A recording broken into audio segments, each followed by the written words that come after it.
സർവജനവും കാത്തിരുന്ന സദ്വാർത്ത. പ്രവാചകന്മാർ കാലാകാലങ്ങളിലായി ഉത്ബോധിപ്പിച്ച സുദിനം.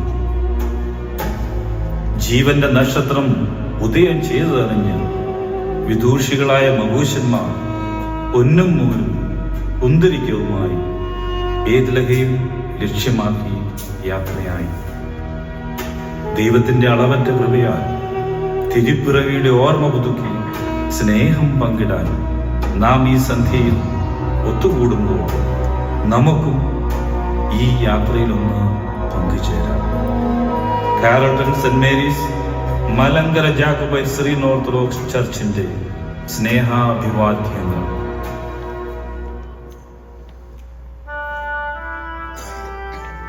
മാലാഖമാർ ഇടയന്മാരെ അറിയിച്ച സദ്വാർത്തയും ആഹ്വാനങ്ങളും വീണ്ടും നമ്മുടെ ഓർമ്മകളെയും ധ്യാനങ്ങളെയും തൊട്ടുണർത്തുമ്പോൾ ഒരു ചോദ്യം: ആ പാവപ്പെട്ട ഇടയന്മാർക്ക് എന്തേ മാലാഖ ആ ദിവ്യ പൈതലിന്റെ അടുത്തേക്കുള്ള വഴി കൂടി നിർദ്ദേശിച്ചില്ല? വാസ്തവത്തിൽ വിശുദ്ധ ഗ്രന്ഥത്തിന്റെ ഏടുകളിൽ, തിരുവെഴുത്തുകളിൽ തന്നെ ആ വഴിയും നൽകപ്പെട്ടിരുന്നു. അതിനെക്കുറിച്ച് കൂടുതൽ അറിയുവാൻ നമുക്ക് പോകാം ബേത്ലഹേം ഓഫർത്തായുടെ പാതയോരങ്ങളിലേക്ക്.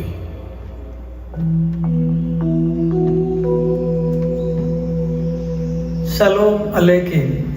അലേക്കും ശലോം. അലേക്കും ശലോം.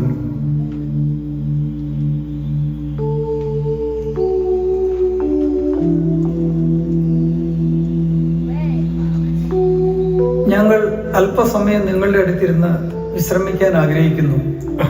അതിനെന്താ? ഞാൻ ശമ്മ, ഇതെന്റെ സഹോദരൻ അൽവ. ഞങ്ങൾ യെരുശലേമിൽ നിന്ന് വരുന്നു. ഒന്ന് ക്ഷീണം തീർക്കാൻ ഇവിടെ ഇരുന്നിട്ട് അല്പനേരമായുള്ളൂ. നിങ്ങൾ എവിടെ നിന്ന് വരുന്നു? ഞങ്ങൾ ബഥേലിൽ നിന്ന് വരുന്നു. ഏതാണ്ട് 1 നാഴിക നടന്നു കാണും. ഇത് എൻ്റെ ഭാര്യ ദീന. ഞങ്ങൾ യെരുശലേം ദേവാലയത്തിലേക്കുള്ള യാത്രയിലാണ്.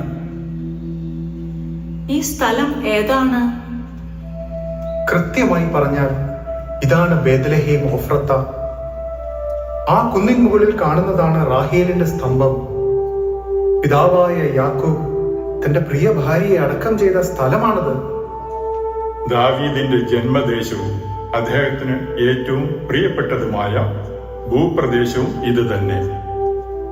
അവിടെ ഒരു ഗോപുരം കാണുന്നുണ്ടല്ലോ. ഏറെ പഴക്കമുള്ള എഥേർ ഗോപുരത്തിന്റെ ശേഷിപ്പാണത്. എൻ്റെ പിതാവിൽ നിന്നും അതുപോലെ തിരുവെഴുത്തുകളിൽ നിന്നും ഞാൻ റാഹേലിന്റെ ഈ കൽത്തൂണിനെ കുറിച്ചും ഏതേർ ഗോപുരത്തെ കുറിച്ചും കേട്ടിട്ടുണ്ട്. ആദ്യ പുസ്തകത്തിൽ തന്നെ ഇത് എഴുതിയിരിക്കുന്നു. ബഥേലിൽ നിന്ന് യാത്ര പുറപ്പെട്ട യാക്കോബും കുടുംബവും ഓഫ്രത്ത ദേശത്തിനടുത്ത് എത്താറായപ്പോൾ റാഹേൽ ബെന്യാമിന് ജന്മം നൽകി. ഉടനെ മരണപ്പെടുകയുമാണ് ഉണ്ടായത്. അതിനെ തുടർന്ന് പിതാവായ യാക്കോബ് റാഹേലിന്റെ കല്ലറയിൽ നാട്ടിയ കൽത്തൂണാണത്. യാക്കോബും കൂട്ടരും മുന്നോട്ട് യാത്ര ചെയ്ത് എഥേർ ഗോപുരത്തിനപ്പുറം കൂടാരമടിച്ചു. മീഖ പ്രവാചകനും എഥേർ ഗോപുരത്തെക്കുറിച്ചും രക്ഷകനായ മിശിഹായുടെ ഓഫ്രത്തായിലെ ജനനത്തെക്കുറിച്ചും 700 വർഷം മുൻപേ പ്രവചിച്ചിരുന്നല്ലോ. അതാ അവിടെ നോക്കൂ, ആ ആട്ടിടയന്മാർ ആ ഗോപുരത്തിനടുത്തേക്കാണല്ലോ പോകുന്നത്. ബേത്ലഹേം പട്ടണ മതിലിന് പുറത്ത് എഥേർ ഗോപുരത്തിന് അടുത്ത താഴ്വരയിൽ ആടിനെ മേയ്ക്കുന്ന ലേവ്യ വംശജരായ ഇടയന്മാരാണവർ. ഊനമില്ലാത്ത കുഞ്ഞാടായ യേശുവിന്റെ ജനനം നടന്ന കാലങ്ങളിൽ ഇടയന്മാർ ഇവിടെ ആടുകളെ മേയ്ക്കുകയും ഗോപുരത്തോട് ചേർന്നുള്ള ഗുഹയിൽ പ്രസവ സമയം അടുത്ത പെണ്ണാടുകളെ പരിചരിച്ചു പോരുകയും ചെയ്തിരുന്നു. കുറവുകളൊന്നുമില്ലാതിരിക്കാൻ പിള്ളക്കച്ചകളിൽ ഏറ്റുവാങ്ങിയ കുഞ്ഞാടുകളെ ശ്രദ്ധാപൂർവം പരിചരിച്ച് യെരുശലേം ദേവാലയത്തിലേക്ക് കൊണ്ടുപോയിരുന്നു. മുട്ടാടുകളെ ഹോമയാഗത്തിനും പെണ്ണാടുകളെ സമാധാന യാഗത്തിനുമാണ് കൊണ്ടുപോയിരുന്നത്. കാലത്തിന്റെ പൂർണ്ണതയിൽ മനുഷ്യപുത്രൻ പിറന്ന ഗുഹയും അതിലെ പുൽക്കൂടും ഈ എഥേർ ഗോപുരത്തിലായിരുന്നു എന്ന് ലേവി ഇടയന്മാർക്ക് സുനിശ്ചിതമായിരുന്നു, അല്ലേ? സംസാരിച്ചിരുന്ന സമയം പോയത് അറിഞ്ഞില്ല. ഞങ്ങൾ ഇനി യാത്ര തുടരട്ടെ. ചലോ.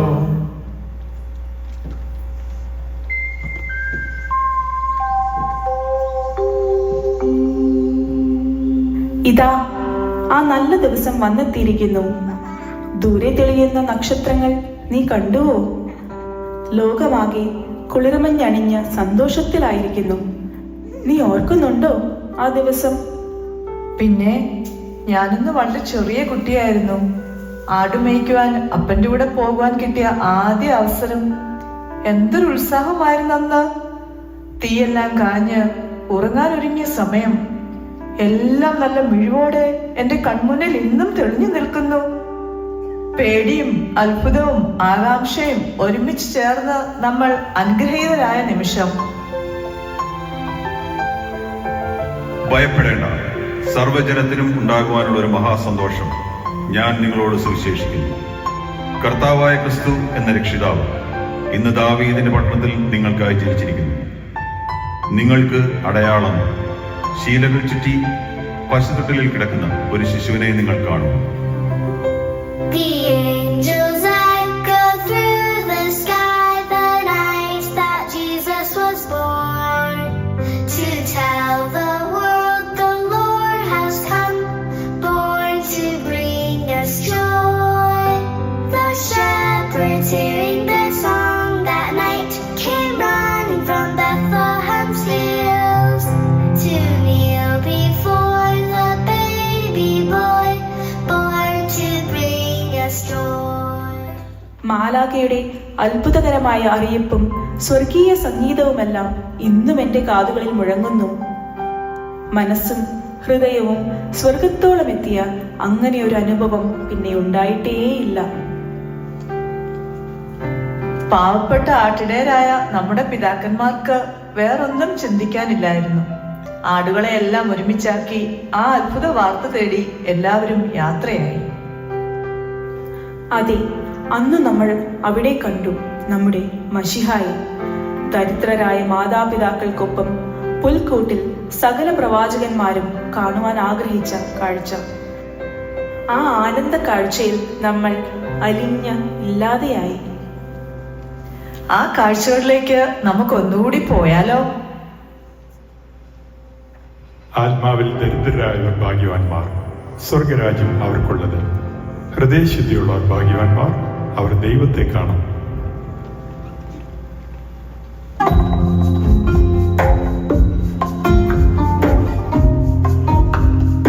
മറിയത്തെ പോലെ ഇത്രയും ദൈവവിശ്വാസമുള്ള ഒരു പെൺകുട്ടി നമ്മുടെ ഇടയിലില്ല.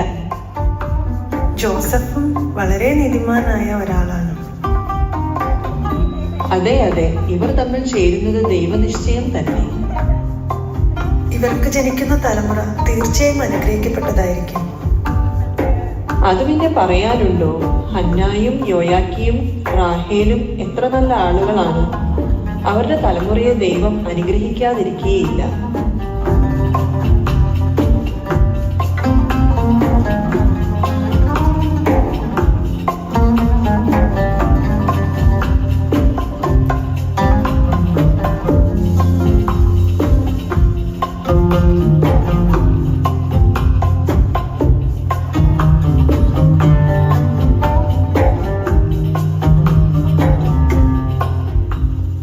ഹന്നയുടെയും യോയാക്കിമിന്റെയും മകളായ മറിയയും ദാവീദ് ഗ്രഹത്തിലെ ഹേലിയുടെ മകനായ യൗസേഫുമായുള്ള വിവാഹം നിശ്ചയിച്ചിരിക്കുന്നു.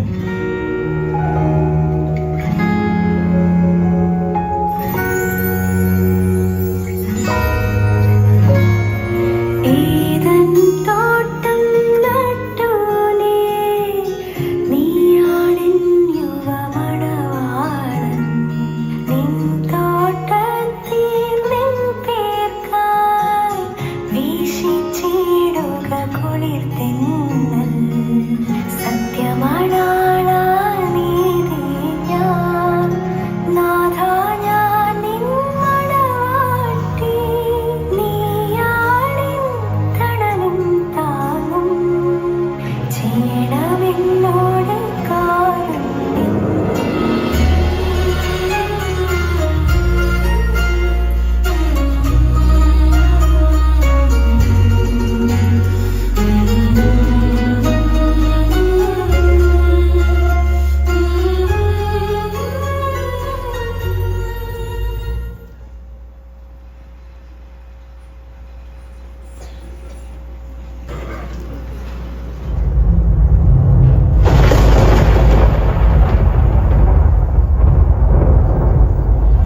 കൃപ ലഭിച്ചവളെ നിനക്ക് വന്ദനം. ഇതെന്തൊരു വന്ദനം! മറിയമേ, ഭയപ്പെടേണ്ട. നിനക്ക് ദൈവത്തിന്റെ കൃപ ലഭിച്ചു. നീ ഗർഭം ധരിച്ച് ഒരു മകനെ പ്രസവിക്കും. അവന് യേശു എന്ന പേർ വിളിക്കണം. അവൻ വലിയവൻ ആകും. അത്യുന്നതന്റെ പുത്രൻ എന്ന് വിളിക്കപ്പെടും. കർത്താവായ ദൈവം അവന്റെ പിതാവായ ദാവീദിന് സിംഹാസനം അവന് കൊടുക്കും. അവൻ യാക്കോബ് ഗൃഹത്തിന് എന്നേക്കും രാജാവായിരിക്കും. അവന്റെ രാജ്യത്തിന് അവസാനമുണ്ടാകുകയില്ല. ഞാൻ പുരുഷനെ അറിയാകിയാൽ ഇതെങ്ങനെ സംഭവിക്കും? പരിശുദ്ധാത്മാവ് നിന്റെ മേൽ വരും. അത്യുന്നതന്റെ ശക്തി നിന്റെ മേൽ നേടിയിടും. ആകയാൽ ഉത്ഭവിക്കുന്ന വിശുദ്ധ പ്രജ ദൈവപുത്രൻ എന്ന് വിളിക്കപ്പെടും. നിന്റെ ചാർച്ചക്കാരി എലിസബത്തും വാർദ്ധക്യത്തിൽ ഒരു മകനെ ഗർഭം ധരിച്ചിരിക്കുന്നു. മച്ചി എന്ന് പറഞ്ഞവൾക്ക് ഇത് 6-ാം മാസം. ദൈവത്തിന് ഒരു കാര്യവും അസാധ്യമായില്ലല്ലോ. ഇതാ ഞാൻ കർത്താവിന്റെ ദാസി, നിന്റെ വാക്കുപോലെ എനിക്ക് ഭവിക്കട്ടെ.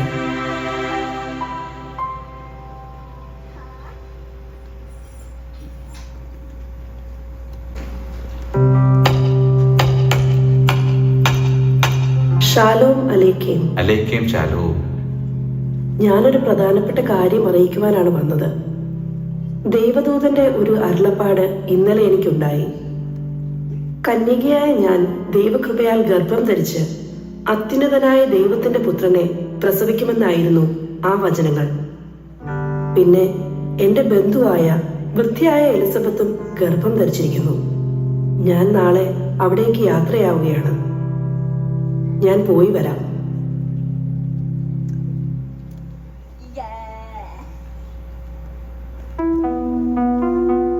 മറിയം ഗർഭിണിയാണെന്നോ?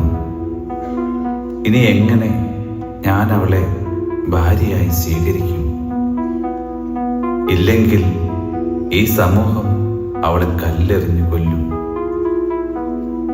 ഉചിതമായൊരു തീരുമാനം എങ്ങനെ എടുക്കും?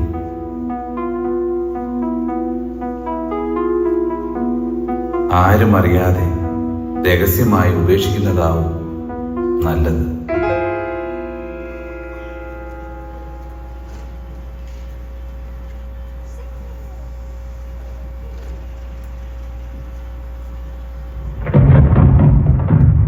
ദാവീദിന്റെ പുത്രനായ ജോസഫ്, നിന്റെ ഭാര്യയായ മറിയെ ചേർത്തുകൊള്ളുവാൻ ശങ്കിക്കേണ്ട. അവളിൽ ഉൽപാദിതമായത് പരിശുദ്ധാത്മാവിനാൽ ആകുന്നു. അവൾ ഒരു മകനെ പ്രസവിക്കും. അവൻ തന്റെ ജനത്തെ അവരുടെ പാപങ്ങളിൽ നിന്ന് രക്ഷിപ്പാനിരിക്കുകൊണ്ട് നീ അവന് യേശു എന്ന പേർ ഇടണം.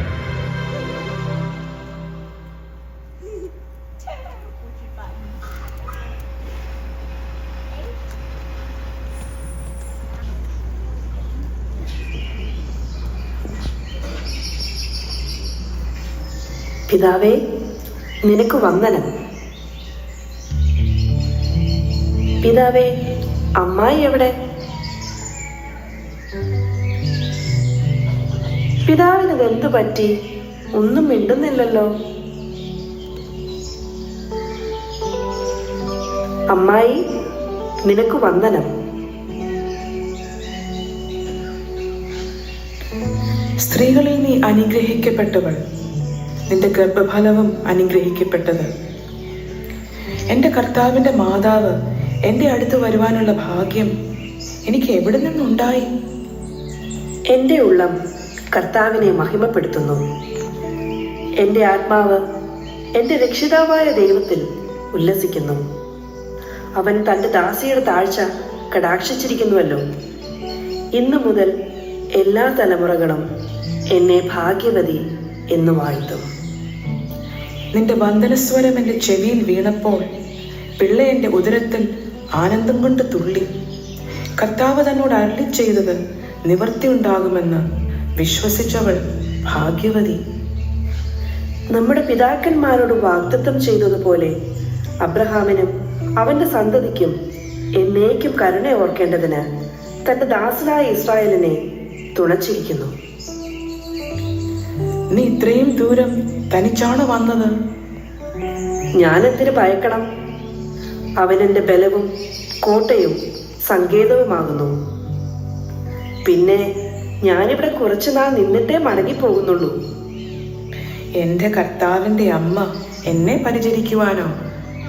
ഇത് വിശ്രമിക്കേണ്ട സമയമല്ലേ? ഈ പൈതലോ അത്യുന്നതന്റെ പ്രവാചകൻ, കർത്താവിന് വഴിയൊരുക്കുവാൻ ദൈവത്തിന്റെ ആർദ്ര കരുണയാൽ മുൻപായി നടന്നവൻ. മാത്രമല്ല, ഇതെന്റെ കടമയുമാണ്. ആ, അതൊക്കെ പോകട്ടെ, പിതാവ് എന്താണൊന്നും മിണ്ടാത്തത്? അതൊരു കഥയാണ്. വരൂ, പറയാം. I hear Mary singing, her soul the Lord exalting, her spirit is rejoicing in her God, her Savior. Now all generations will hear her exaltation of the one who does great things and shows her favor. Blessed, blessed, blessed among all women, blessed, and blessed is the fruit of her womb. How can it be? Blessed, blessed, blessed among all women, blessed, the mother of my Lord has come to me.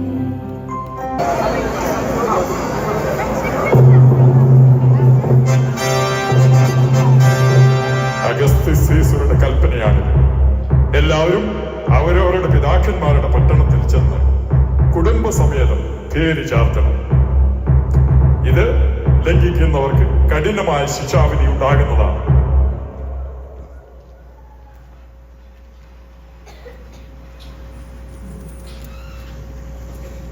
രാജാവിന്റെ കൽപ്പനയെക്കുറിച്ച് അറിഞ്ഞുവോ? ദാവീദിന്റെ പുത്രനായ ഞാൻ പിതാക്കന്മാരുടെ പട്ടണമായ യഹൂദയിലെ ബേത്ലഹേം വരെ പോയി പേര് ചാർത്തണം. കുടുംബസമേതം പോകണമെന്നാണ് കൽപ്പന.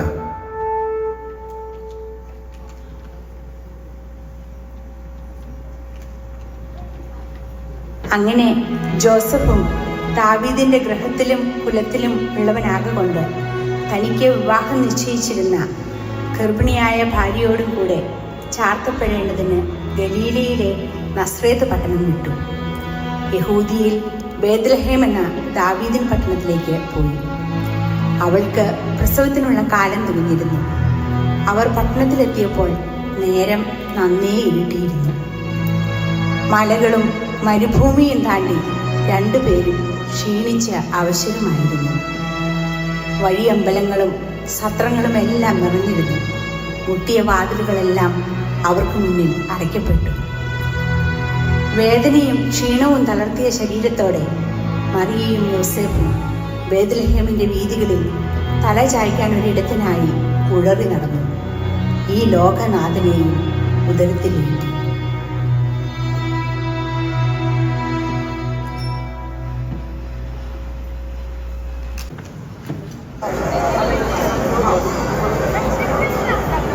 അതാ അവിടെ ഒരു സ്ത്രീ.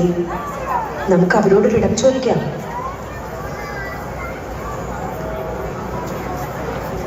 ഈ ഒരു രാത്രി കഴിയുവാനൊരു സ്ഥലം ഞങ്ങൾക്ക് തരാമോ? ഗർഭിണിയായ ഭാര്യ വളരെ ക്ഷീണിതയാണ്. ഞങ്ങൾ നസ്രത്തിൽ നിന്ന് വളരെ ദൂരം താണ്ടി വന്നിരിക്കുകയാണ്. ദയവുണ്ടാകണം. ഇവിടെ ഇനി ഒരു സ്ഥലവുമില്ല. ഈ തിരക്കൊക്കെ നിങ്ങൾ കാണുന്നുണ്ടല്ലോ. ആ ഗുഹയും പുൽത്തൊട്ടിയും അല്ലാതെ ഒരിടവും ഇനി ബാക്കിയില്ല. ഇനി ഒരടി പോലും മുന്നോട്ട് പോകുവാൻ കഴിയുമെന്ന് തോന്നുന്നില്ല. ആ പുൽത്തൊട്ടിലെങ്കിലും തങ്ങാൻ ഞങ്ങളെ അനുവദിക്കണം. എന്നാൽ വരൂ, ഞാൻ നിങ്ങളെ അങ്ങോട്ട് കൊണ്ടുപോകാം.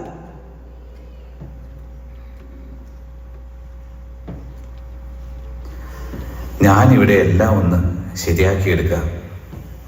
നീ ഇവിടെ ഇരുന്നോളൂ.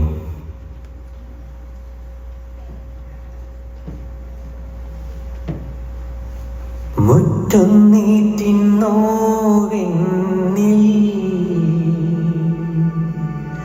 യോസേപ്പോടു ചൊന്നാൻ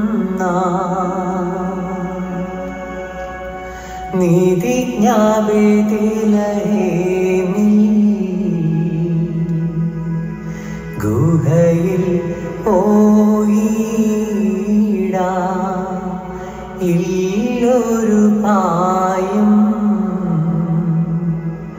കട്ടിലുമിയുള്ളോൾക്കീയുലകത്തിൽ ഞാനാശ്രയഹീന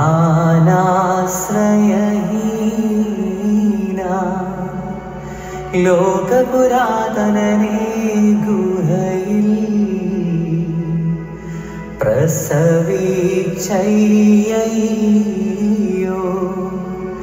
ജഗതി രക്ഷകനെ ഞാൻ കൂട്ടിൽ പാലിക്കും.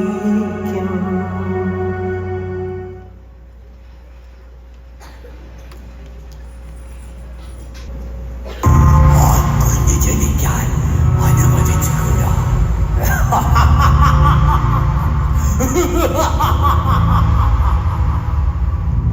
അവസാനം ഒരു സ്ഥലം കണ്ടെത്തിയിരിക്കുന്നു.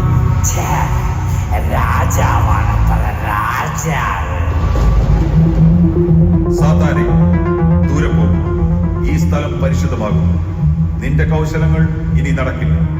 ദൈവം വസിക്കുന്നിടത്ത് നിനക്ക് എന്ത് കാര്യം? ഈ പുൽക്കൂട്ടിൽ എന്ത് സംഭവിക്കുമെന്ന് നമുക്ക് കാണാം. ഏതൻ തോട്ടവും ആദാമിനെയും ഹവ്വയെയും നീ മറന്നോ? എന്റെ വിജയവും നീ വിസ്മരിച്ചു. ഇത് രണ്ടാം ഹവ്വ, പാപത്തിൽ വീണുപോയ മാനവജാതിയെ വീണ്ടെടുക്കുവാൻ തിരഞ്ഞെടുക്കപ്പെട്ട ദൈവമാതാവ്. ആ പൈതലോ ജീവനുള്ള ദൈവത്തിന്റെ പുത്രനായ ക്രിസ്തു.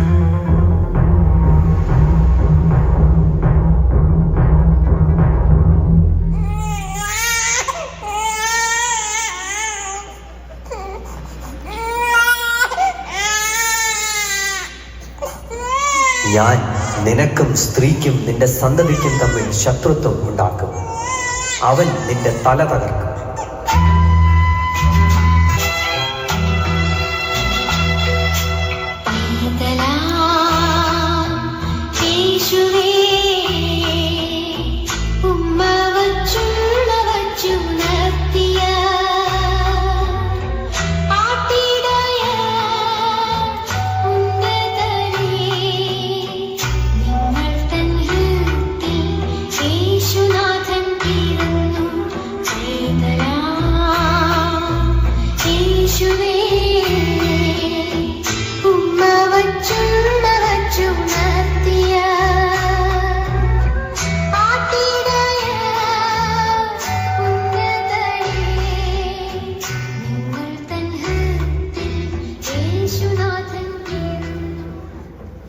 മഞ്ഞു പെയ്യുന്ന രാവുകൾ കടന്ന് പ്രകാശപൂരിതമായ വഴികൾ പിന്നിട്ട് കണ്ണഞ്ചിപ്പിക്കുന്ന ആഘോഷ രാവുകളിലേക്ക് നമ്മൾ ആകൃഷ്ടരായി പോകുമ്പോൾ പുൽക്കൂട്ടിലെ ലാളിത്യത്തിൽ നിന്ന് ഒരു പൈതൽ നമ്മെ നോക്കി പുഞ്ചിരിക്കുന്നു.